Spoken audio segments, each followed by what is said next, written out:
प्रताप के पास गुलामी स्वीकार न करने की हिम्मत थी। तो गोविंद सिंह जी ने कहा, जान चली जाए तो चले, लेकिन सच और धर्म नहीं छोड़ा जाएगा। भारत इसलिए नहीं टूटा क्योंकि यहाँ के लोग सत्ता से नहीं, संस्कार से जुड़े थे। मेरे भारत के भाइयों, बहनों एवं माताओं, इतिहास हमें यह नहीं सिखाता कि कौन सत्ता में रहा। इतिहास हमें यह सिखाता है कि कौन अन्याय के सामने नहीं झुका। भाई और बहनों, मुगल सत्ता के पास तलवार थी, सेना थी, खजाना था, लेकिन भारत के महापुरुषों के पास गलत के आगे झुकने से साफ इनकार करने की हिम्मत थी।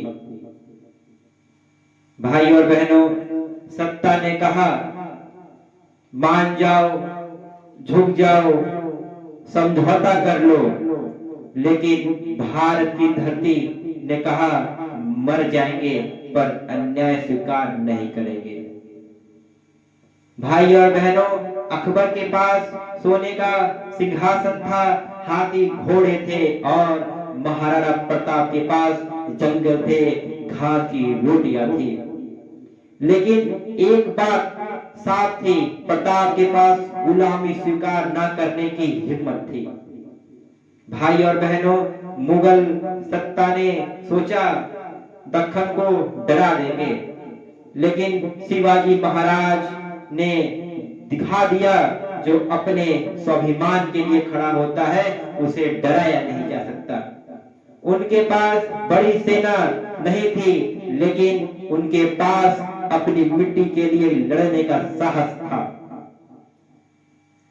भाई और बहनों, जब सत्ता ने कहा धर्म बदल लो, जान बच जाएगी, तो गुरु गोविंद सिंह जी ने कहा, जान चली जाए तो चले, लेकिन सच और धर्म नहीं छोड़ा जाएगा।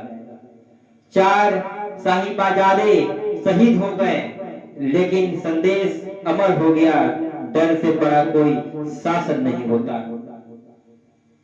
भाई और बहनों, कबीर, तुलसी, मीरा, गुरु नानक, इनके पास तलवार नहीं थी, लेकिन इनके पास सच बोलने का साहस था और गलत को गलत कहने का ताकत थी। भाई और बहनों, भारत इसलिए नहीं टूटा क्योंकि यहाँ के लोग सत्ता से नहीं, संस्कार से जुड़े थे। भाई और बहनों, मुगल सत्ता ताकत के दम पर खड़ी थी और भारत के महापुरुष गलत के आगे न कहने का दम पर खड़े थे। भाई और बहनों, मुगल सत्ता चली गई, भारत आज भी खड़ा है, क्योंकि जो देश अन्याय के सामने झुकता नहीं सीखा, उसे कोई तोड़ नहीं सकता। इसी वाक्य के साथ अपनी वाणी को विराम देना चाहूंगा। जय भारत, जय मां भारती। बहुत बहुत धन्यवाद।